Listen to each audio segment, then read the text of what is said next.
Hey there, KMO here with episode number 9 of the KMO Show. On this episode of the podcast, which is prepared for release on Wednesday, April 26th, 2023, I'm going to share a conversation that I recorded just a few days ago with my old friend Marty.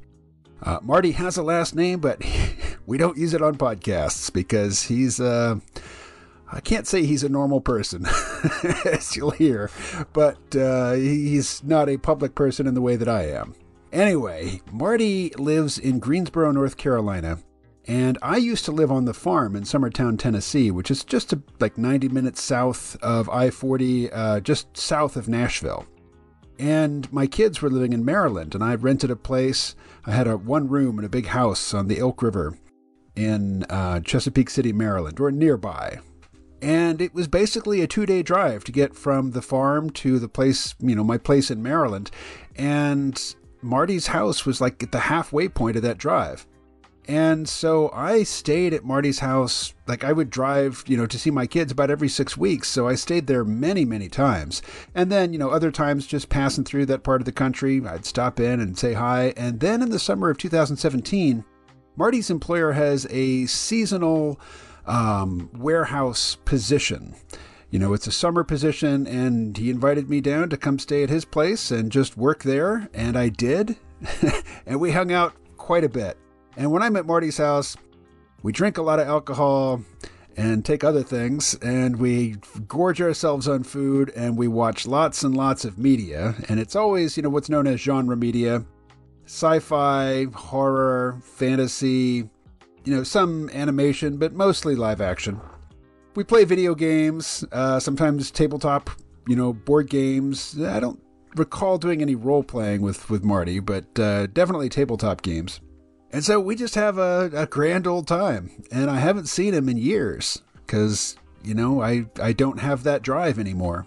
But when people talk to me about movies and TV shows, I'm much more focused on the behind-the-camera talent, directors, writers, showrunners. Lots of people I know, they just don't have any concept whatsoever of a director. Maybe they've heard of Steven Spielberg or James Cameron, but aside from that, they pay attention to stars. But the stars don't write the scripts, stars don't make the movies, they just get up there and they act. And if they don't have a good script, there's not a lot they can do. If there's a good script, but, the direction is not good or the editing is not good, well, the final product is not good. So, and, also being a creative type person myself, I'm just really tuned into that sort of stuff. Much more so than most people, but not as much as Marty. Marty really, really knows his movie trivia. And I won't even call it trivia, because trivia means something that is not connected to a larger body of knowledge, just random facts, or trivia means not important. And I am personally of the opinion that, the mainstream entertainment, like the mid-brow entertainment that is created for the masses, is really, it's going to be the lasting legacy of our culture. And I'm rather irritated with so-called fine art in the late 20th and early 21st centuries. And I'm utterly contemptuous of anybody who dismisses commercial art, illustration or animation or, directing, live action, or, any of the practical entertainment generating crafts. These get dismissed as commercial art or as craft, but not fine art. Well, if that's the case, fine art can go to hell. I'm not interested. I'm of the opinion that fine art exists mainly as a tool for money laundering these days. So I asked Marty to come and talk to me for the podcast because he and I used to do a podcast together. It was the Z Realm or Z Realm podcast. And it was largely following The Walking Dead, but we reviewed all kinds of different zombie movies. And there's, I think, 124 episodes of that podcast. So if you have fun listening to the coming conversation, there's a whole lot more of it if you want to dig into it. And Marty has his own podcast that he's been doing for years called Flickers from the Cave with his friend Mike. And the visibility of that show has taken a jump in recent months, so he's got a larger audience than I do at this point. So I invited Marty to come and talk about The Last of Us because, while it's not zombies in the George Romero, Cannibal Corpse, animated Cannibal Corpse sense, it's pretty much a zombie apocalypse story. And I'd say TV show, but it started life as a video game or a computer game, which I haven't played. I've watched many a video about it, but I've never actually played the game. And Marty hasn't played much of it. So we were both pretty much not exactly naive, but certainly not steeped in the lore coming into The Last of Us, the HBO adaptation of the video game. And because we've talked about so many different zombie TV shows and movies and stuff in the past, it just seemed like a natural justification to record a new conversation with Marty. But if you haven't seen The Last of Us, don't worry. We take so many detours and we jump around so much. We talk about so many different media properties in the coming conversation that you will surely have seen at least one or two of the things that we're going to be talking about. And if you have watched The Last of Us, and particularly if you are an aficionado of the game, we're not going to get that deep into it. Really, we're going to be talking big picture stuff, and then we just zip around to pull examples from, different pieces of media that we've enjoyed recently. So basically, I just like talking to Marty about media, and there's a number of people who have enjoyed those conversations over the years. If you are one of them, well, here's another. And if you are not, well, here's a taste. I should mention, I think most of you know, but over this past winter, I worked at a ski resort in California, but it was barely in California, like right on the California-Nevada line, just north of Lake Tahoe. I would walk from where I was living in company housing down to the lake shore. It takes like 3 or 4 minutes to walk from door to beach. And I shot many a YouTube video there on the beach in Kings Beach, California. So we're going to make a few references to that, to my time in California. All right, well, I guess that's all I need to say in order to introduce this conversation with my friend Marty, so here we go.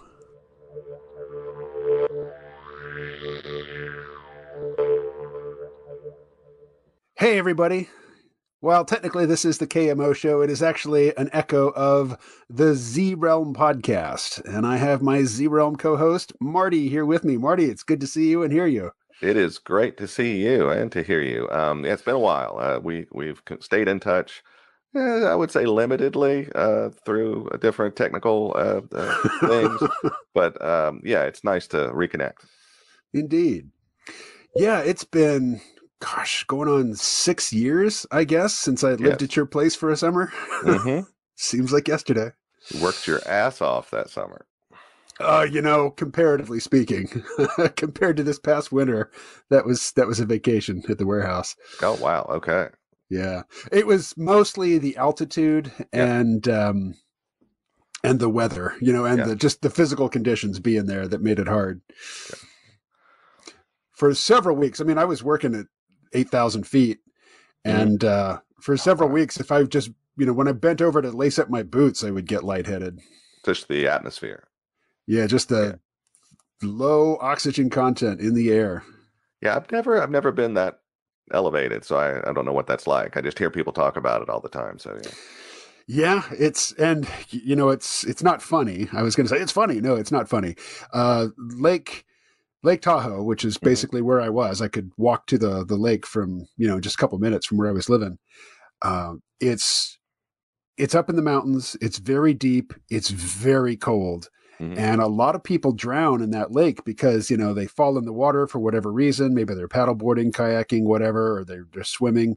And they don't realize how quickly they're going to get out of breath just because of the altitude. And then the cold water just drains the energy right out of you. Mm-hmm. And it's an easy place to lose one's life. An idyllic, beautiful scene in which to drown, but death nonetheless. There's got to be some really morbid list of the best places to die, and that's probably right up at the top. Yeah, I bet. That haunted forest in Japan. Well, speaking of dying, lots of people die every time there's a zombie apocalypse, revisioning of the zombie apocalypse. Mm-hmm. And HBO recently, they gave us season 1 of The Last of Us. I never played the video game. Did you? I have played the intro level of the video game about 4 times. And it's heavy. So the intro to the video game is basically that opening episode of the show, which is very heavy. So every time I played through it, when I got to the end of it, it sort of was like it hurts you. So it's not something that pulled me back for more. But after having watched the show, I had every intention of buying the video game on PC because it just came out on PC. But apparently, it's terribly buggy, is what I keep hearing. So I'm holding off. So I will play it, but I haven't played it yet. Well, I never played it, so every time I watch any episode of something now, I do, I go to YouTube and I'll watch a recap and analysis. And so I did that for every episode of The Last of Us. And of course, for every episode, the people doing the reviews are talking about how the game or the show differs from the game. But because one of the showrunners was the guy who originally wrote the story for the game, Right. No complaints. If he wants to revise, if he wants a second bite at the apple, that's okay. And they had so many awesome crossovers with characters playing the same characters they played in the show, and the guy that did the voice for the main character on the video game came in later as a different character. So I mean, there was all this cool sort of synchronistic sort of combinations of things just to keep it authentic. I mean, they had the original like giant books that they had put together about the monsters and the sort of different versions. So I mean, they weren't starting from scratch. Well, I suspect that 3/4 of the people listening to this conversation have either listened to an episode of the Z Realm or certainly know who you are. But for those who don't, maybe say a little bit about yourself, your background with media, how you came to love movies and video games, and how do you come to love these things? Of course, you grew up in the same culture I did, but yes.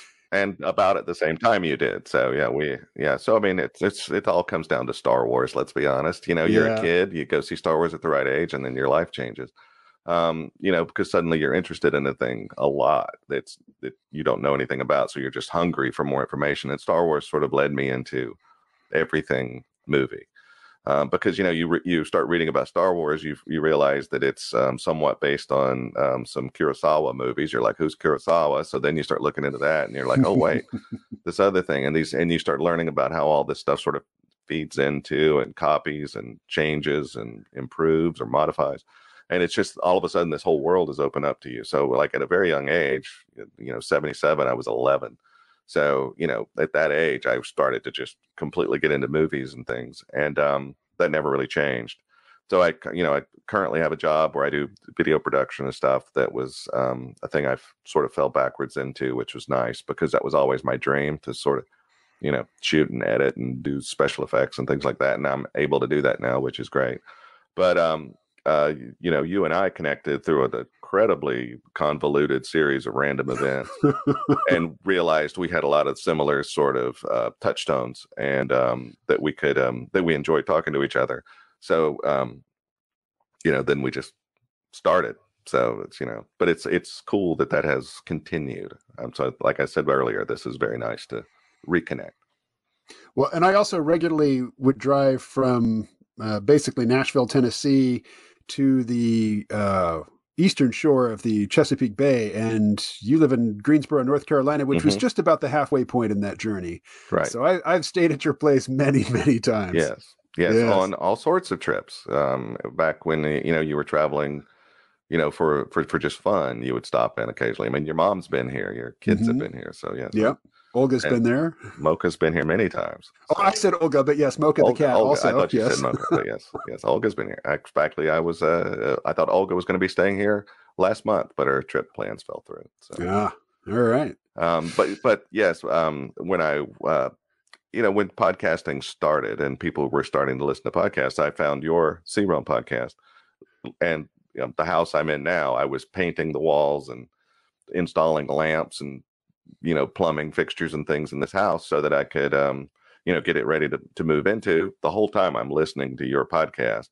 Wow. And because of podcasts like yours and others and things that I enjoyed, like my friend Mike that I work with, we were big podcast fans, still are. And we said, let's do one. So we started our podcast called Flickers from the Cave, where we talk about strange movies. Sometimes not as strange, but, sometimes an interesting pairing. And we've been doing that for 10, 12 years, a very long time. And then, met you and you came on our C-Realm podcast once or twice, and then you and I decided to start the Z-Realm thing when we heard that The Walking Dead was coming to AMC. Yeah. So, and then we did that for a while until I literally just lost the taste for the show, and I've never gone back to it. Have you? Nope. No, I didn't quit with this episode, but like so many other people, the episode where Negan killed Glenn. Mm-hmm. And Abraham.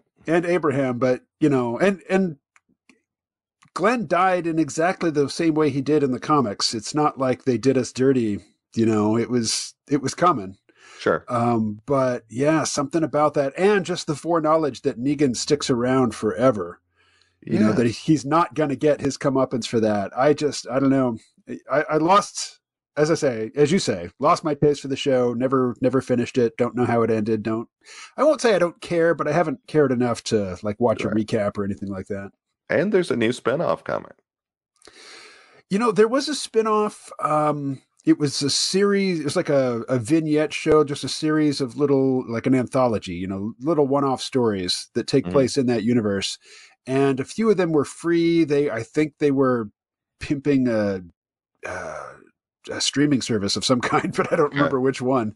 And they were pretty good, and there were some stars. They had some interesting guest stars, but it wasn't enough to draw me back into that universe.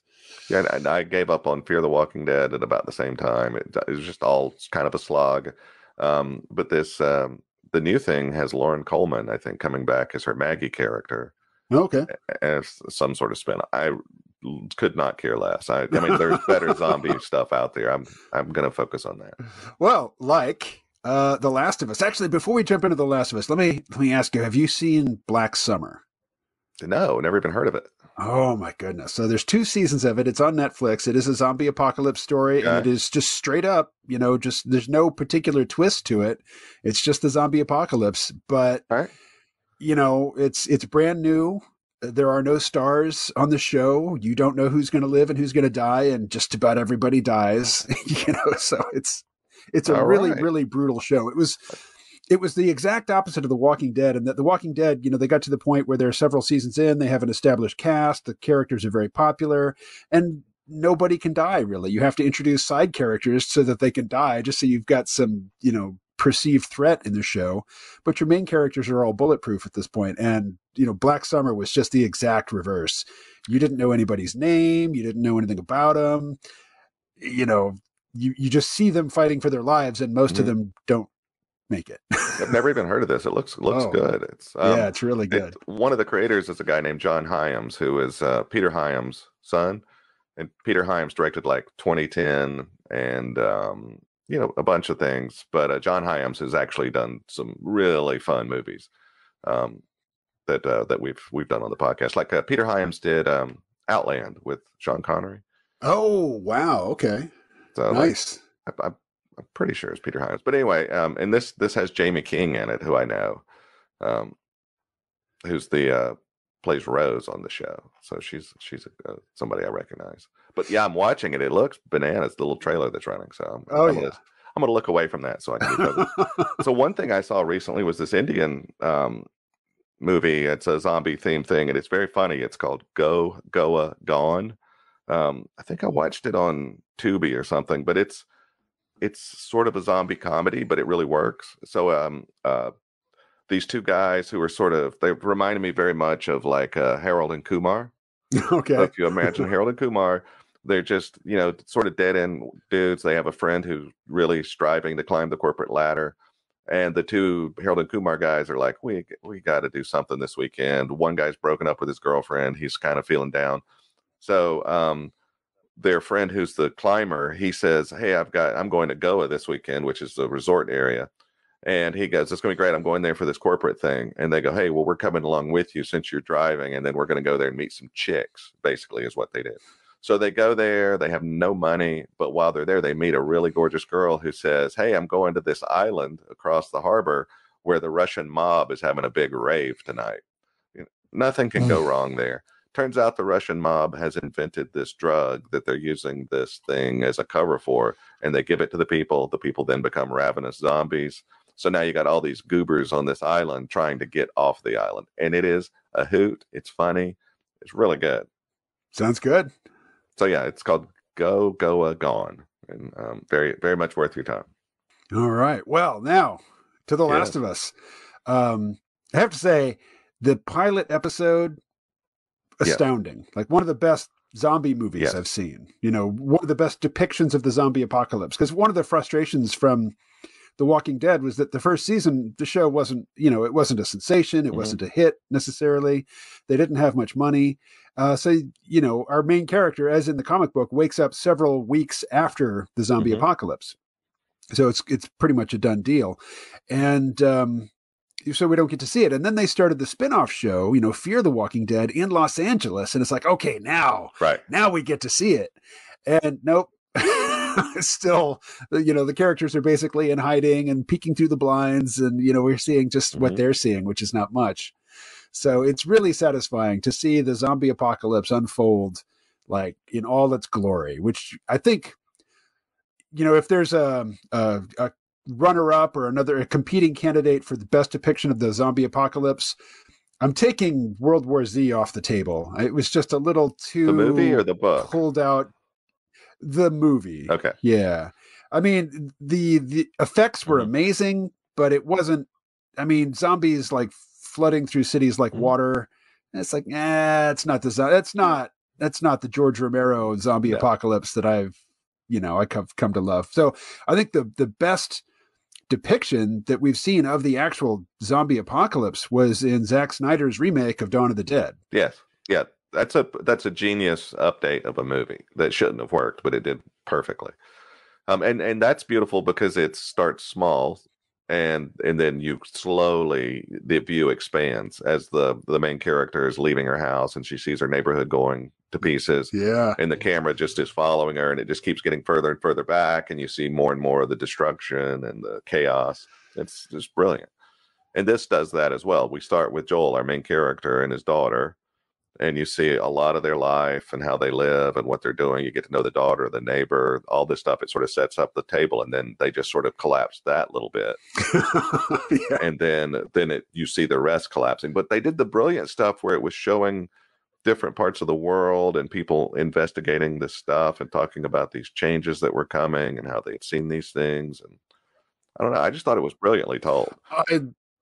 I think it was the pilot episode. It starts like in the 1960s on a talk show, and there's a scientist talking about how this cordyceps fungus, it takes over the brains of ants and things. It could do it to humans if there's any little, like if the climate started to warm and the fungus had to, like right now it can't operate in humans because the heat of the human body will kill it.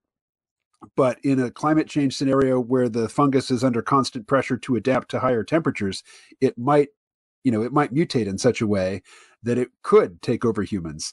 And that's the premise. But I love that they set it up decades in advance, just on a talk show. That was great. And as I understand it, that was unique to the show. That was not from the video game. Yeah, having not played it, I'm not sure exactly how much. I mean, I've only read some stuff where they talk about things that were, directly sort of copied, some of the conversations and stuff. But it's just such a brilliant switch on the zombie sort of trope that we're all used to. So like the idea of this fungal sort of growth being the cause of it, it's just brilliant. There have been many attempts to sort of scientificize or rationalize the, how could the dead returning to life and attacking the living, how could that be squared scientifically? And, the thing I love about like the Romero films is that you can't. Right. It's patently impossible. There's no need to explain it. It's just we have taboos about cannibalism. We have taboos about touching dead bodies. We have sort of free-floating fear of the collapse of civilization where all the people around us suddenly become competitors for precious resources. And the zombie apocalypse it brings all of that together very nicely. And I don't need any scientific justification for it. Just give me the danger. It's essentially an alien invasion, except without laser guns, and UFOs. Right. So it's our world is being invaded by a force, an unstoppable force, a huge force. I mean, I think the perfect version of all that stuff is probably like the invasion of the body snatchers, because you're getting a little bit of zombie, you're getting a little bit of alien invasion, and all of the paranoia. To me, that's the the original sort of like epically sized version of that thing. Because obviously, Night of the Living Dead, the original movie in the Romero series, was just so small, just in that small area around Pittsburgh. And then obviously he expanded in Dawn of the Dead, but it's really, I think, in the middle there, you've got Invasion of the Body Snatchers really showing you how to do that sort of mass hysteria thing really well. Well, and it's been remade so many times now. I mean, for me, the one with not Kiefer Sutherland, it's the Donald Sutherland, right? That is the classic, and Leonard Nimoy's in that. No, that's absolutely, and Veronica Cartwright is great in it. So so many good people, and obviously that thing at the end with him screaming and pointing is just as iconic as it could be. Yeah, that is as iconic, I think, as Soylent Green is People. Mm-hmm. As a final image, or you blew it up, you maniacs. So I saw a video in which somebody was talking about apocalypse narratives in general, and there's sort of a new version or a new prototype or archetype, which is the green apocalypse. Okay. And they cited The Last of Us as an example of the green apocalypse, where you get all of these shots of cities in decay and nature reclaiming the human-made world, but it's beautiful. Mm-hmm. And characters in the narrative stop and appreciate the beauty of it. Mm-hmm. And that's fairly new. I mean, the image of the devastated civilization is decades old, but usually it's played for shock. It's like, here's this familiar thing, and here it is, laid waste. Isn't it horrible? And now it's like, hey, once the humans stopped all their busy silliness, nature takes over, and it's peaceful and green and nice to listen to, and except for the zombies and the people looking to kill you, it's not bad. There's like 12 Monkeys did that, where you saw a future where the cities had been sort of retaken by nature.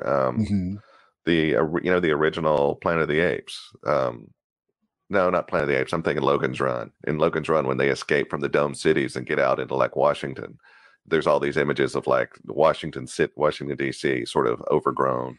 That gives you an idea that existed before. But I mean, honestly, like my favorite stuff my entire life, I actually just bought the Kamandi Last Boy on Earth collected works from Jack Kirby, because that was all post-apocalyptic stuff that I read at a young age, and it totally influenced me.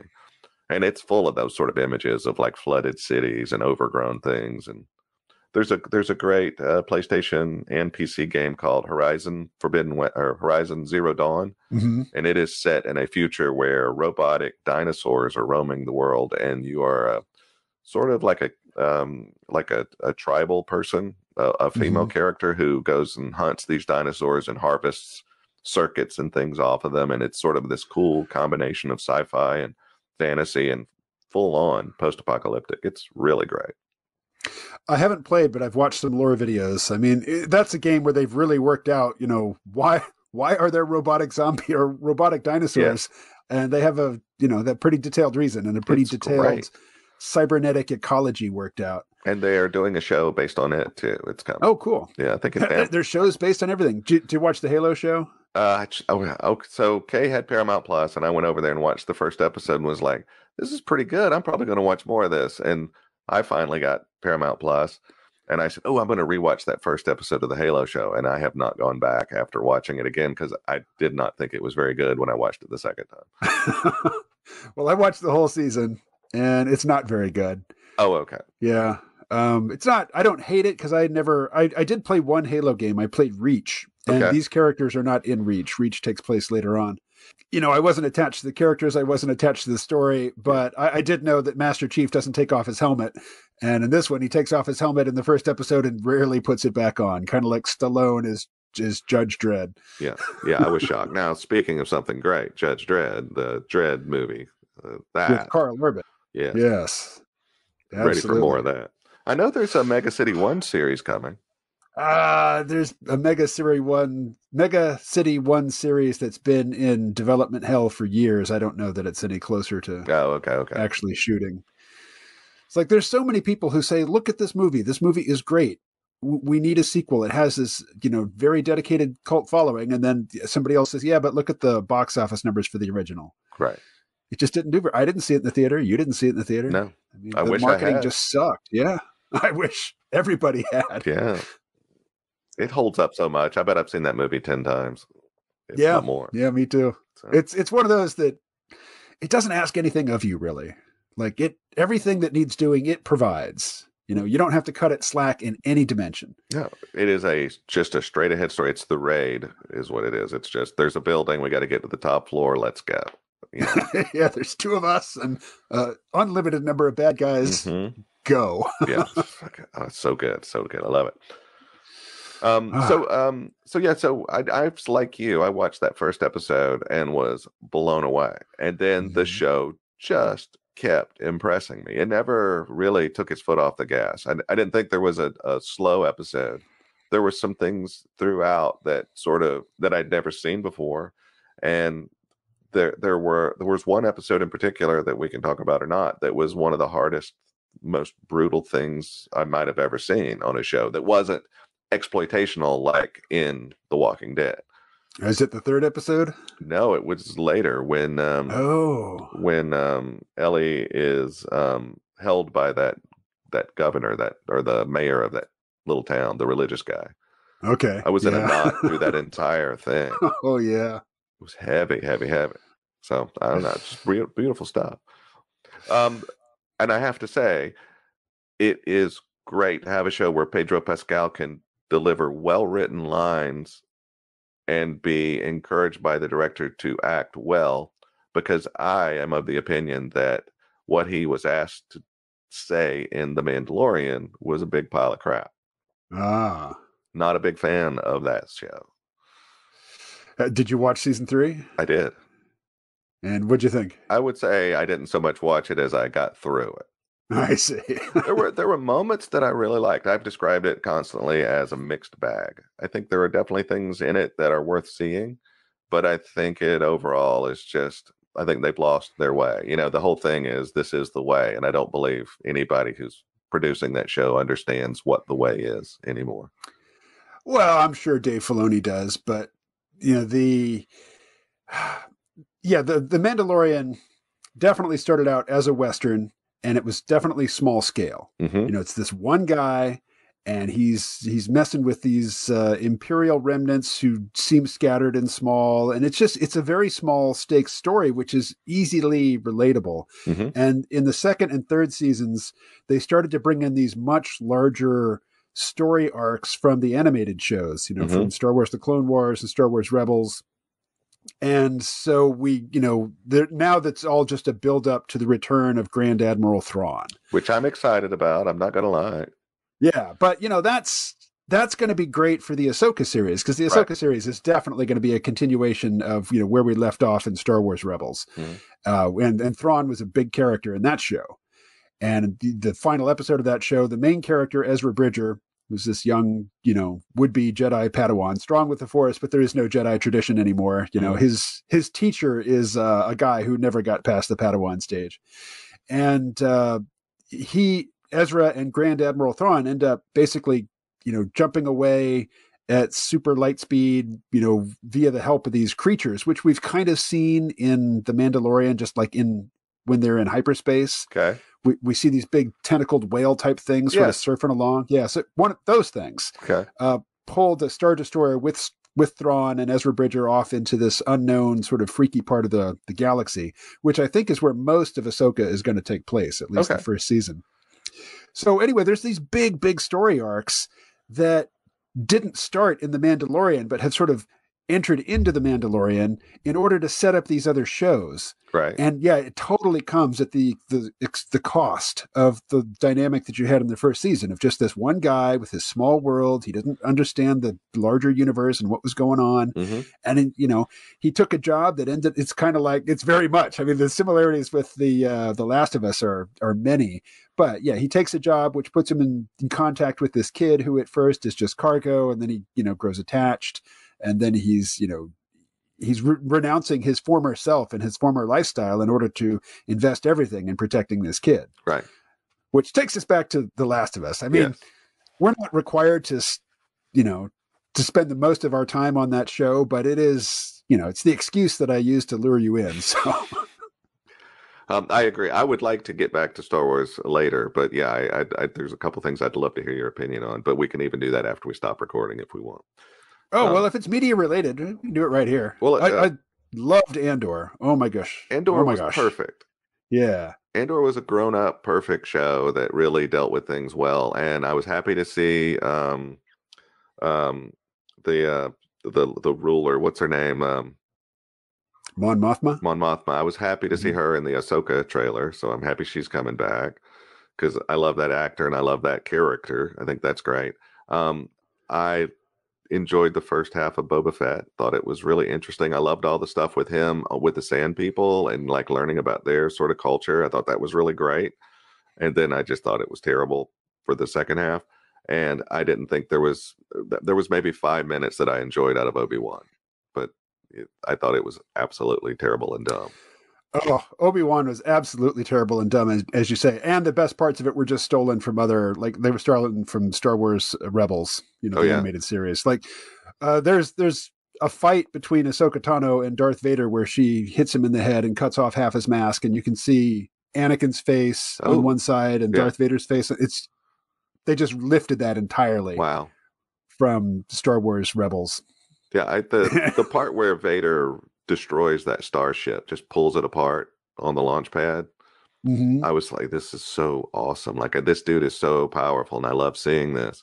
And then when he's chasing down Obi-Wan on Tatooine, I think he's like, they start a little fire, and he goes, "Oh, well, I'll catch you later, Obi-Wan," and he just leaves. Yeah. And I was like, dude, you just jump over it or put it out with your force powers or something. Like you just did. Like, come on. I don't know. I gave up on that one terrible. real early. It was a terrible show.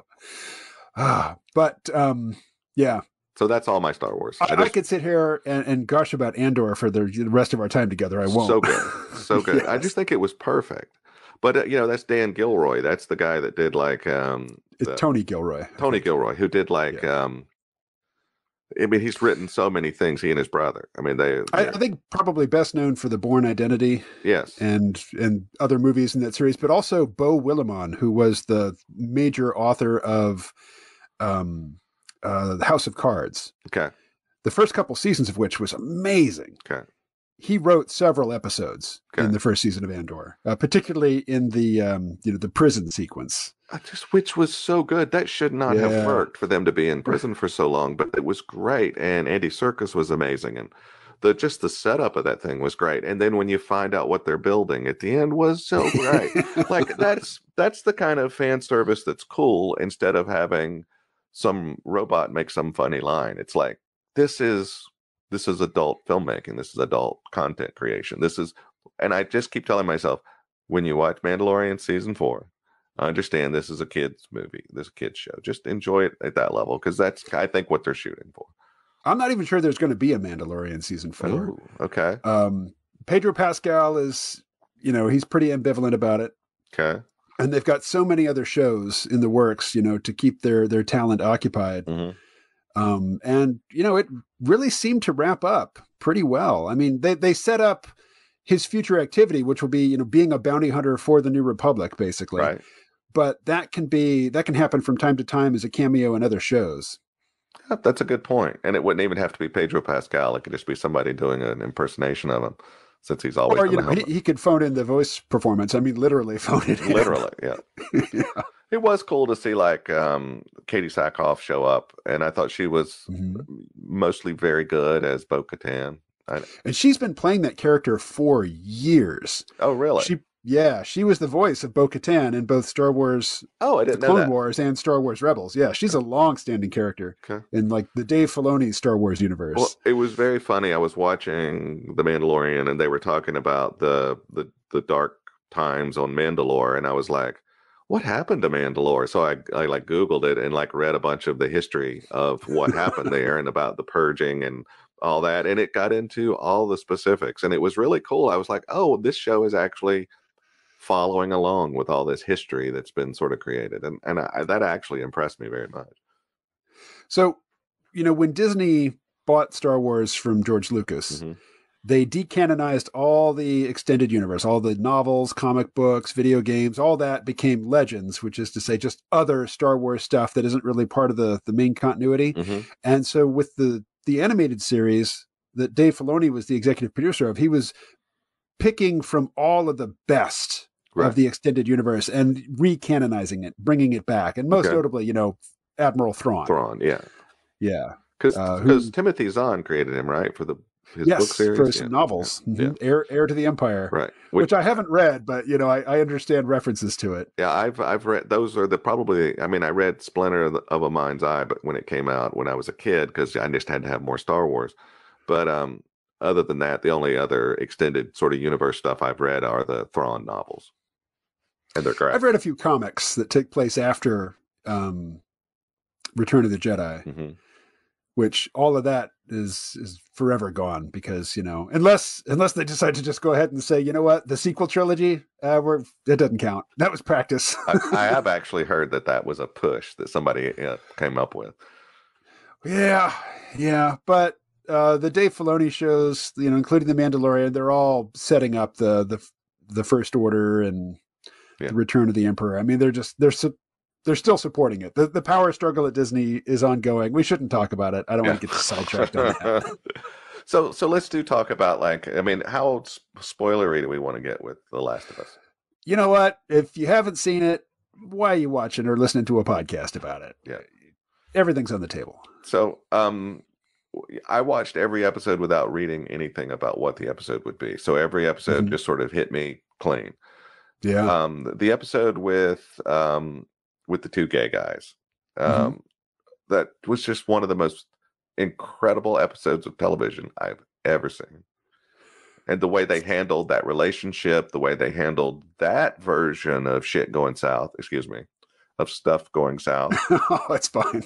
Okay. But all that stuff with him going to the hardware store and getting all the supplies and building all of the stuff, already being a prepper and stuff, but really getting serious about it and just being chill. That was awesome. And then all the reveals of the character and who they are and what they are. I just thought it was like a landmark episode. Yeah. My only criticism of it is that it was the third episode, and I thought it was too early to take an episode length break from the main characters. Yeah. We hadn't really established the whole Joel and Ellie dynamic yet.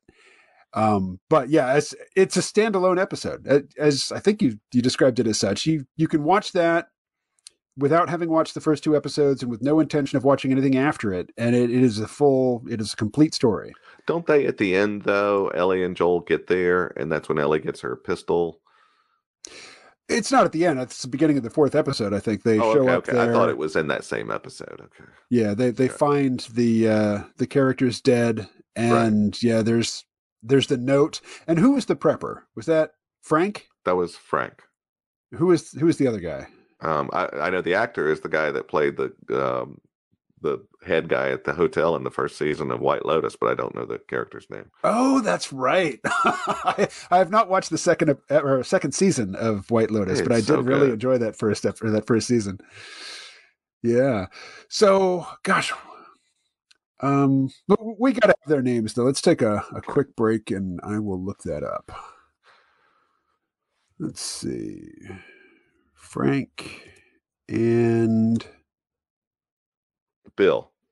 Oh, yep, there it is. Frank and Bill, The Last of Us. My brain was like, get there quick. So. Yeah.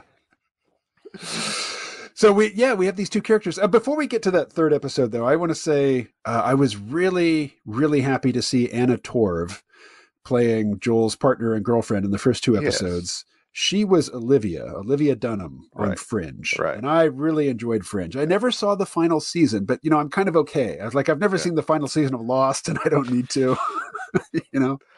I'm happy to watch like 7 seasons of an 8 season show and then not see the end, because the end never really lives up. Although Better Call Saul season 6 just dropped to Netflix, and I'm going to watch all of it. Still never done that one. So. Oh, really? Yeah. Oh, goodness. Yeah, Breaking Bad is sort of like the TV show version of The Last of Us video game. I've started it many times and I've never finished it. Well, I'll say that you can totally watch Better Call Saul without having seen Breaking Bad, Yeah, that's what I hear. but it's chock full of Easter eggs. Yeah. And I was just in Albuquerque, New Mexico, and my friend drove me by the house where, well, if you're not watching the show, you won't know, but Saul Goodman, Yeah. the main character, his real name, I mean, the character's real name is Jimmy McGill, and his brother, who is a famous, respectable lawyer. A Yeah. lot of the show takes place at the brother's house, Okay. and we drove by the brother's house. Oh, that's very it's cool. just right there, yeah. And lots of little locations that will be familiar to anybody who's watched the show. That like just this little sort of hole in the wall burger joint, with some tables outside. It looks really, really seedy, really run down. And having been on TV hasn't changed it. It still looks that way. That is wild. That's what people are coming there for. They want that. Yeah. All right. The Last of Us. Yeah. We are going to talk about it. So how did we get on to that? Oh, Well, we were talking about Bill being played by the guy from White Lotus, I think. Yes. And we got distracted. So sorry. Okay. I could say a lot about White Lotus, but there's nothing fantastical about it. There's no zombies. There's no aliens. There's no AI. No. I mean, it's just bad people. Now, speaking of AI, have you seen the trailers for Mrs. Davis? I have not. Are you aware of it? I'm not. Okay, it's on Peacock, and it stars an actor named Betty Gilpin, who was in the show Glow. Okay. She was Liberty Bell on that. Mm-hmm. And in this show, she is a nun. And she lives in a near future world where an AI has taken away everybody's worry, concerns, needs, fears, and hassles. She's not a big fan of this AI. Everybody calls the AI Mrs. Davis. And it wants to speak to her, but she does not want to speak to it. She finally, and it's in the trailer, but what they finally do is they kind of force her to speak to Mrs. Davis through a intermediary, and she is tasked by the AI with finding the Holy Grail. And it is wacky. It is violent. It is full of swears. It's Damon Lindelof is one of the co-creators. And it's very much got his sort of stamp all over it. Well, I mean, I loved Westworld, and I liked his HBO version of Watchmen. I thought was brilliant. So I did not watch it because Damon Lindelof was associated with it. It's so good. It's so good. But anyway, we've watched the first episode, and it's very good. So that's an AI focused sci-fi weird comedy. And is it dropping weekly? I don't know. I think there's 2 or 3 out maybe initially, and it might all be out. I'm not really. We sort of committed to watching it once a week, so I haven't really looked.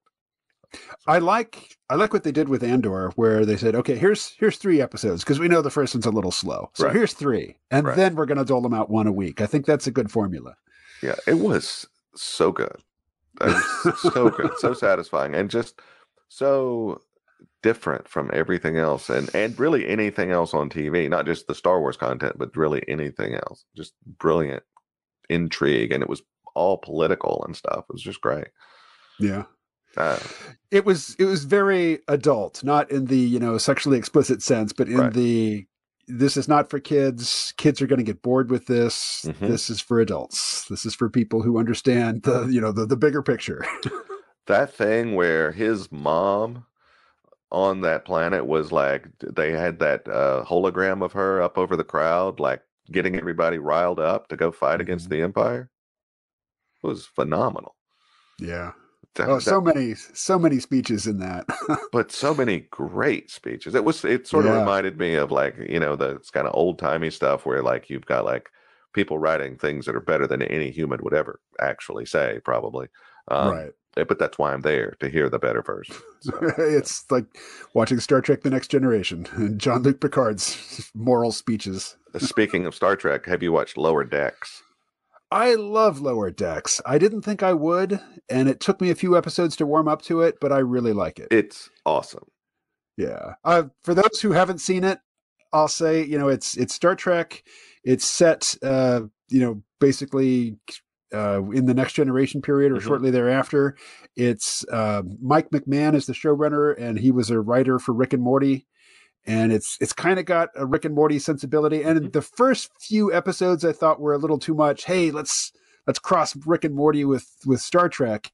But after like the second half of the first season and all of the second season, it just gels. It is its own thing. It doesn't need to be compared to anything else. And yeah, I really like it. It does so many great references to even the original series and all the other sort of spin-offs. Characters from all the various shows show up. But like when they go into a bar and they find Kirk and Spock's initials scratched into the bar, it's just like that's cool fan service stuff. I liked that a lot. That was very smart. A lot of weird characters and some really great story arcs. Just really good stuff. The guy with the visor, who's sort of a cyborg, his background. Rutherford. Yeah, as you learn more about him, that's some fascinating stuff. I just thought it was great. I'm a big fan of the animation style too. Yeah. I mean, it's probably, 3D CGI like everything else with an overlay to make it look 2D, but it looks like 2D, cell animation. And I just, I eat it up. I can't wait. I will resubscribe. Yeah. I will resubscribe to Paramount Plus for Strange New Worlds whenever it comes. I think that comes out in June. So I'll only take a couple months off, I guess. I'll just take May off.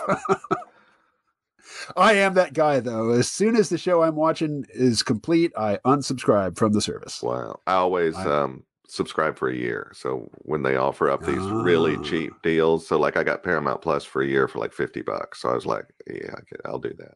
And then I don't have to worry about it. I just dumped HBO because The Last of Us had ended. Did you see Station 11? Kay watched a little bit of it and told me about it, but I never watched any of it. It's very good. Okay. It's my brother. He has come to collect implements of destruction to go work on a neighbor's yard. Yeah. Yeah. How long do you think you're going to be out there? I don't know. I mean, until the day that I decided, you know what? I want this dog. I was thinking this is a temporary way station, but the dog makes it semi-permanent. Yeah. Yeah. So we'll see. It could be. There are worse things. Well, the gig in California was nice, and I was going to go back and do it again next year. But again, the dog complicates things. That damn dog. And she's a big dog. Right now, she's a medium-sized dog, but she's only a puppy. Yeah. What are you driving these days?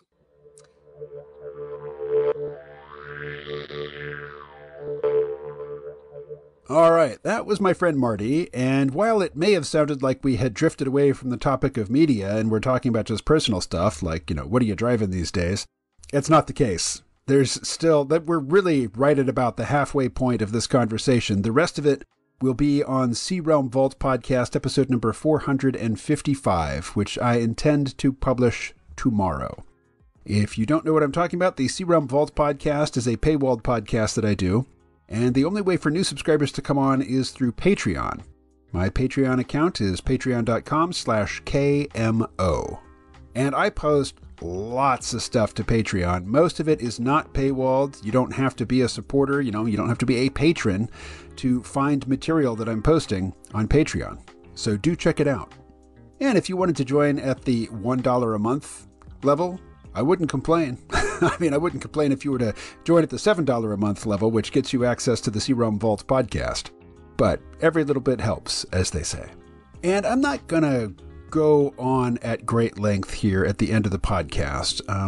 I am just going to mention the curious phenomenon of the sorts of TV shows that I watch. For every show that I watch, every episode that I watch, there are multiple YouTubers who are doing very, very in-depth analysis and, recaps of the show. So I'll watch an episode of, say, The Mandalorian, and then I'll go to YouTube and I'll watch a couple different videos from different YouTubers who are also following that show, talking to other people about it, reading about it.